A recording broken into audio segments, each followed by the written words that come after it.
What is a right? You know you're dealing with a fundamental concept when it's difficult to define a word without using one of its synonyms. The strange thing about rights is that though we usually think of them in a positive sense, in reality, rights are comprised of boundaries. Freedom of speech, for example, cannot exist unless boundaries are established which prevent those in power from murdering or imprisoning those who speak out against them. But who is ultimately responsible for upholding those boundaries?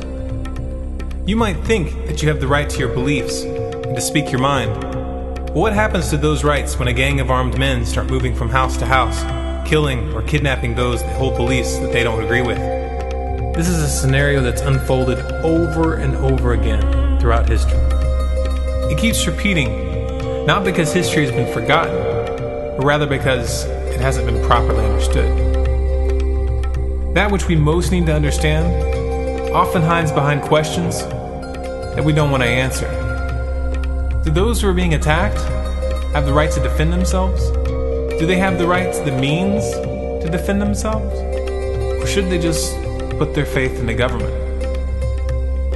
There are those who believe that the government should have the monopoly on violence, that the government should be the only one armed, and that we should trust the government to protect us.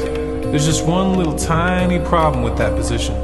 The gang of armed men doing the killing and the kidnapping usually is the government. It's the governments of the world who have initiated the genocides, the ethnic cleansings, the great mass murders.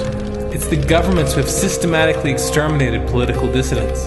It's the governments who have built the concentration camps and the secret prisons. It's the governments who have always been behind the worst crimes committed against humanity. Human governments have repeatedly demonstrated themselves to be the most bloodthirsty, ruthless, and corrupt organizations on this planet.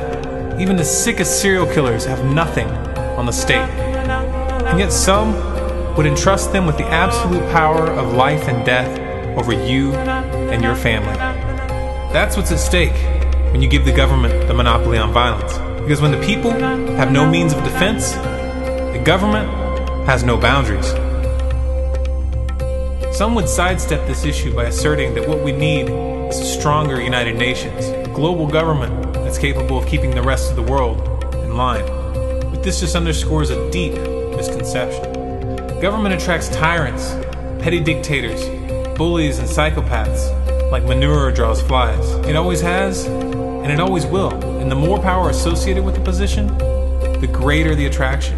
Government attracts these types of individuals because it gives them an opportunity to exert power over other people. And for icing on the cake, they get a paycheck. What more could a psychopath ask for? Global government is the ultimate power, the power to run the world. So you can rest assured that the crazies will find their way in, and sooner or later, they'll be running it. Then who will protect you? Then who will you turn to? You can't resolve this issue by creating bigger and bigger governmental bodies. You can't buy safety by giving more and more of your power and rights away. The root of the issue is the monopoly on violence. And the solution is simple. No one should be given the monopoly on violence. Humans simply aren't mature enough to deal with that kind of temptation. A counterbalance must be maintained. And the right to self-defense is that counterbalance. The right to defense is the boundary which makes all other rights possible. And it's not just a right, it's a responsibility. We are responsible for protecting our families and our communities. And we don't eliminate that responsibility when we hand it over to someone else. But the right to defense is meaningless without the means of defense. Therefore, the right to own and carry the means of defense is a core human right. As bitter of a pill as that might be for some people, what you need to realize is that if you allow that right to be taken from you when you don't need it, it won't be there when you do.